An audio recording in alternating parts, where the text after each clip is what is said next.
सिपाहियों, चलो मार कर आओ उसे। अब देखिएगा, आपको दिखाएंगे हम सखावीर का मृतदेह।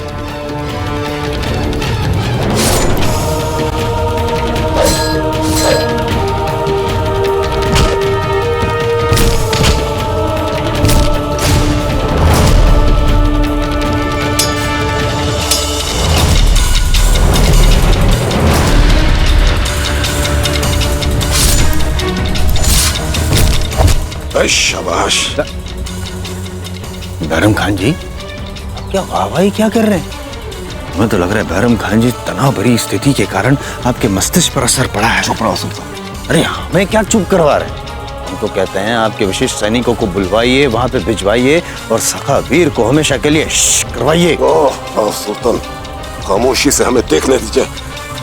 ऐसी शानदार तलवारबाजी बार बार कहाँ देखने को मिलती। बस सुभान अल्लाह।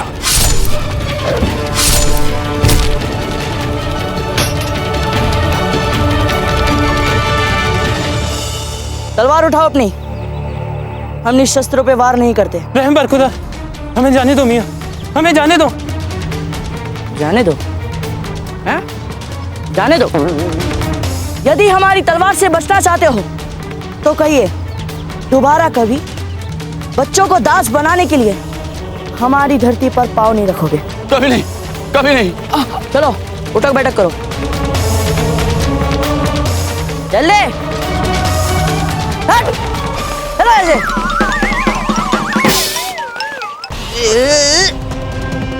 देखा देखा आपके ये शेख जो स्वर्ण मुद्राएं लुटा रहे थे, कैसे सर पर पांव रखकर भाग रहे हैं? देखा आपने? फिर भी प्रशंसा कर रहे हैं आप हमारे शत्रु की।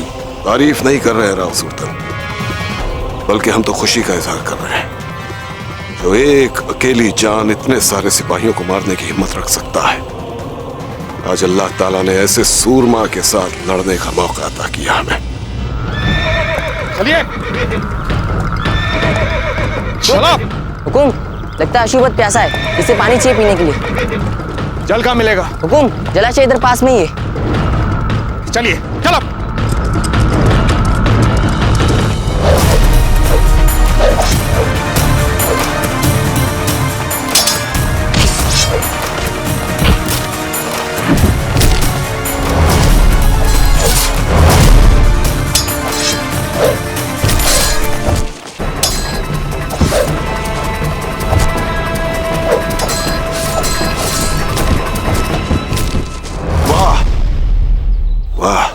अब ऐसी प्रशंसा करते रहिएगा और एक एक करके वो सारे सैनिकों को मार के हमारा खेल समाप्त कर देगा।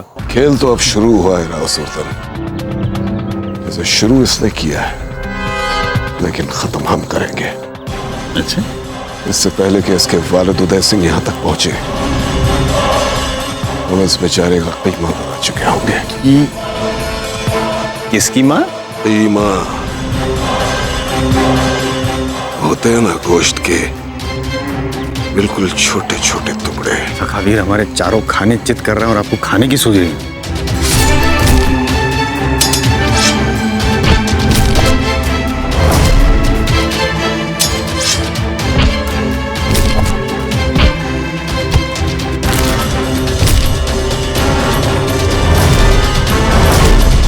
बहरम खान जी, क्या कर क्या रहे हैं आप?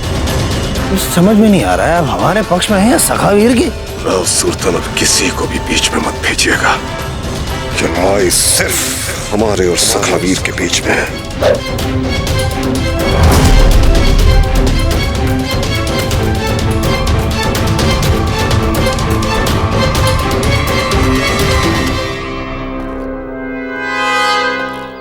सैनिक, हमने कहा शीघ्र इन्हें पानी पिलाइए, हमारे पास समय नहीं है। चलिए हमारे अश्व को इधर लेके आइए। हुकुम, हम चल रहे हैं ना आपके साथ। हमारे पास किसी की प्रतीक्षा करने के लिए समय नहीं है। आप अपने अश्वों को पानी पिलाकर बाद में हमारे पीछे आ जाइएगा। चलिए हमारे अश्वों को बाहर लेकर आइए।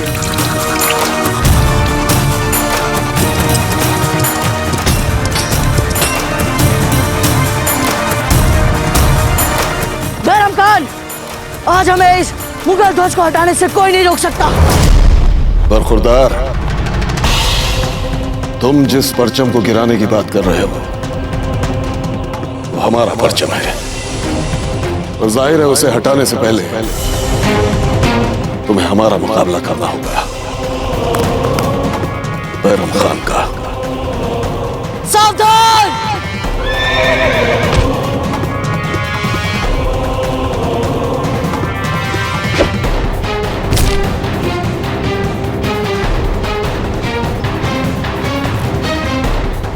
बैरम खान, लगता है इस बार पूरी तैयारी से आए हो, लेकिन शायद तुम्हें यह नहीं पता कि हम भी इसी मौके का इंतजार कर रहे थे। पिछली बार तो कई बार हमने तुम्हें बूंदी से जिंदा वापस जाने दिया, लेकिन अब की बार तुम्हारी लाश वापस जाएगी।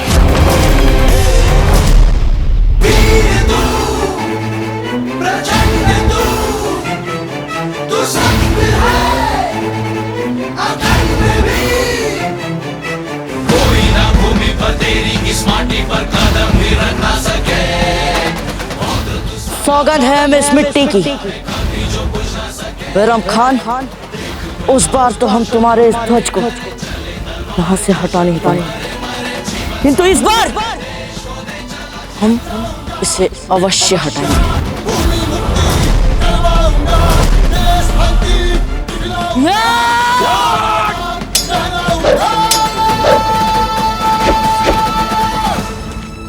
जीजा, ये देखिए, इतने सुंदर वस्त्र हमारी माँ ने विशेष रूप से आपके लिए बनवाए हैं। और पता है उन्होंने क्या बोला? कि आप जब ये पहनेंगी आप ये वस्त्र खूब फबेंगे। जीजा, जीजा, क्या बात है, हमने आपको इससे पहले कभी भी इतना चिंतित नहीं देखा है। क्या बताए सच्चा बेना, यदि हम बता पाते तो अवश्य बताते आपको। परंतु जीजा, राणा जी तो इससे पहले भी कई युद्धों में गए हैं। आप यूं ही इतनी चिंता कर रही हैं, और अभी तो वो एक साधारण से अपराधी को पकड़ने गए हैं। ध्यान से सज्जा जीजा, आप विरोधी को कम आंकने की भूल मत करना, है ना जीजा? हमने कोई अनुचित बात तो नहीं कही थी? हाँ हाँ, इसमें क्या है, हम जानते हैं राणा जी तो सखावीर को पकड़ने गए हैं ना। आप नहीं जानती सच्चा जीजा, सखावीर एक पूरी सेना को साफ कर देते हैं और वो अपने विरोधी को कभी नहीं छोड़ते, फिर उनके सामने कोई भी क्यों ना हो। अब ऐसे में राणा जी और सखावीर एक दूसरे के सामने आ गए तो एकलिंग जी ही जाने कि कौन बचेगा। और एकलिंग जी, इसका मतलब राणा जी के जीवन पर संकट के बादल छा सकते हैं। वही तो हम कह रहे हैं, ऐसे में कुंवर प्रताप भी उनके साथ नहीं है। हे भगवान, जीजा कहाँ है कुंवर प्रताप? और हमने तो सुना है कि राणा जी ने अपने साथ सेना तक ले जाने के लिए मना कर दिया था, और अब कुंवर प्रताप भी नहीं है। हमें पता होता तो हम हट करके उनको कहते अपने साथ सेना लेके जाइए, परंतु कोई बात नहीं, हम कुंवर प्रताप को उनके पास भेज देंगे। और हमें पता है राणा जी तो उनको ना भी नहीं कहेंगे, है ना जीजा? नहीं कहेंगे ना? ना कुंवर प्रताप तब जाएंगे ना जब वो महल में हो।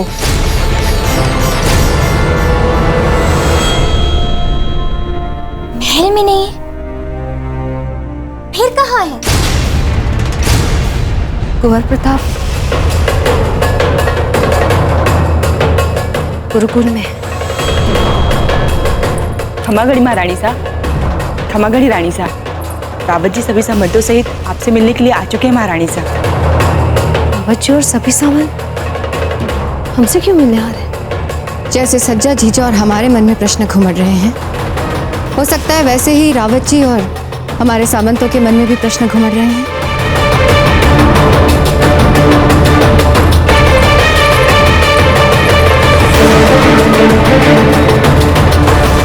हे एकलिंग जी, हमें शक्ति दे ताकि हम प्रताप का सच महल में किसी के भी सामने ना खोलें।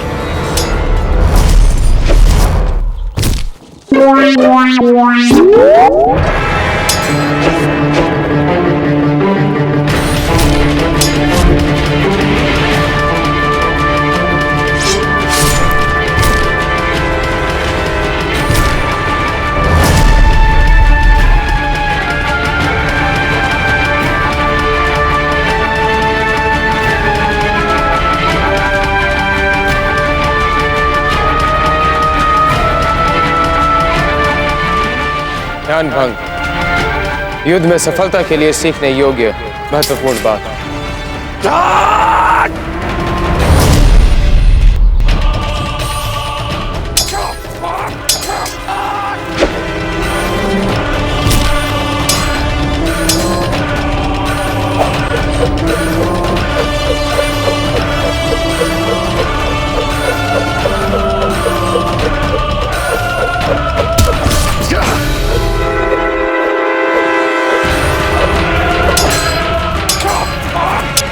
समाचार अच्छे नहीं है महारानी साहब।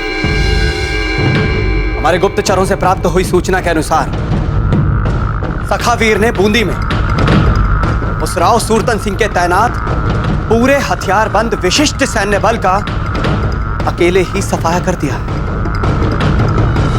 और जब से यह समाचार हमें प्राप्त हुआ महारानी साहब, तभी से हम सखावीर के इस अद्भुत युद्ध कौशल को लेकर विस्मित हैं। विचित्र बात है महारानी साहब, ऐसे अद्भुत युद्ध कौशल वाला सखावीर, ऐसा योद्धा हमारे इस राजपुताने में था और हमें इसका ज्ञान भी नहीं था। फिर तो बहना दीरबाई बिल्कुल सच कह रही थी। अर्थात ये सखावीर कोई मामूली अपराधी नहीं है रावत जी। जीजा, आप तुरंत राणा जी की सहायता के लिए कुंवर प्रताप को भेज दीजिए। रानी साहब, हम रानी सज्जाबाई जी के सुझाव से पूर्ण रूप से सहमत हैं कि हमारे बार बार निवेदन करने के उपरांत राणा जी बिना सैन्य बल लिए रवाना हो गए थे। और ऐसी स्थिति में यदि बाबूजी राज प्रताप वहां जाते, राणा जी उन्हें मना नहीं कर पाएंगे। और वैसे भी हमारे बाबूजी राज प्रताप युद्ध कौशल में अकेले ही अनेक सैनिकों के बराबर हैं। जीजा, आप रावत जी को बताइए ना कि कुंवर प्रताप गुरुकुल में ही है। गुरुकुल से तो अपने पिता की सहायता करने वो जा ही सकते हैं। रानी साहब, बाबूजी राज प्रताप गुरुकुल में है? यदि ऐसा है तो फिर कोई समस्या ही नहीं। जीजा, कुंवर प्रताप गुरुकुल में ही है ना? बहना दीरबाई, जब जीजा ने एक बार कह दिया कि कुंवर प्रताप गुरुकुल में है, तो अब बार बार उनसे एक ही प्रश्न क्यों पूछ रही? ऐसे ही हमने सोचा पूछ ले। महारानी साहब, हम अपने और अपने सामंतों की ओर से आपका हृदय से आभार व्यक्त करते हैं। ठहरे रावत जी, कुंवर प्रताप गुरुकुल में नहीं है।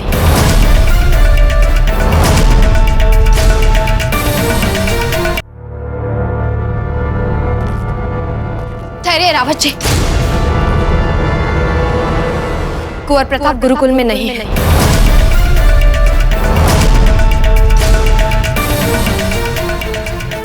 रानी साहब, यदि बाबूजी राज प्रताप गुरुकुल में नहीं है तो फिर कहां है? जीजा, आपको निश्चित रूप से पता है ना कि कुंवर प्रताप कहाँ है? हाँ जीजा, बताइए। बस बस कीजिए। हम महारानी हैं मेवाड़, और हम यहाँ किसी को भी ये बताने के लिए बाध्य नहीं है कि इस समय हमारा पुत्र कहाँ है। हम पूजा कक्ष में जा रहे हैं। कोई भी वहां हमारे एकांत और शांति में भंग नहीं डालेगा। जीजा, वो तो ठीक है, परंतु राणा जी की रक्षा का क्या होगा? जीजा! रानी साहब, आप राणा जी की बिल्कुल भी चिंता ना करें। हम स्वयं तत्काल अपने विशिष्ट सैन्य बल को लेकर राणा जी की ओर रवाना हो रहे हैं। राणा जी की इच्छा और आज्ञा के विरुद्ध। खड़ी खमा गई।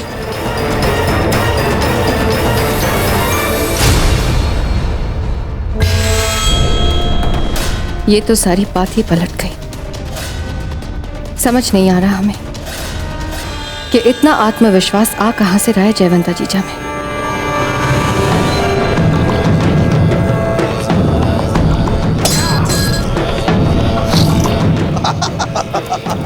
आजा, ले ले ले ले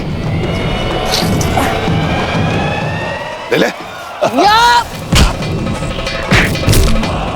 तुम राजपूतों में होगा निहत्तों पर वार न करने का चलन, मगर हम मुगलों में ऐसी कोई बंदिश नहीं है। हम अपने दुश्मन पर हर हाल में वार कर सकते हैं, हर हाल में।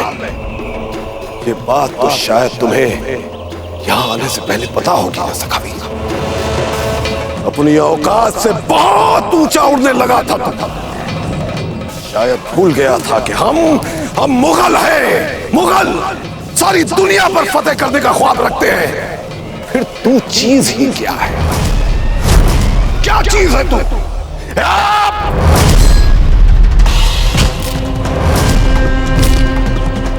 उठ,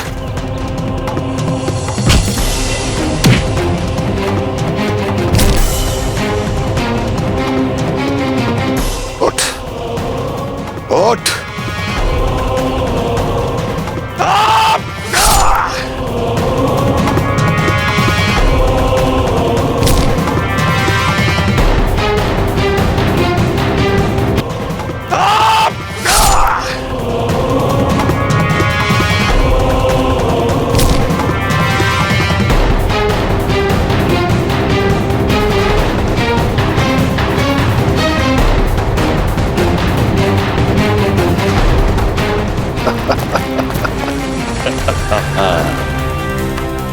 बैरम खान जी, हम तो पहले ही कह रहे थे कि सैनिकों को छोड़िए, आप स्वयं जाइए सखावीर से लड़ने के लिए। केवल आप ही है जो सखावीर को मात दे सकते हैं।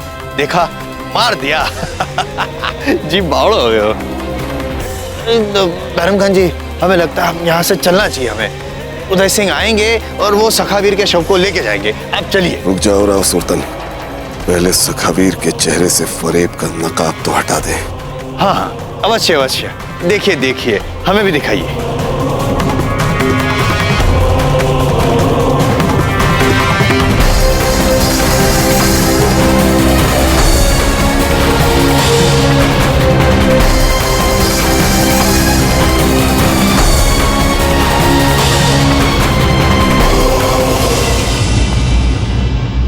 निकट युद्ध में मर जाने का स्वांग भरने को बहुत ही प्रभावशाली ढंग से प्रयोग में लाया जा सकता है।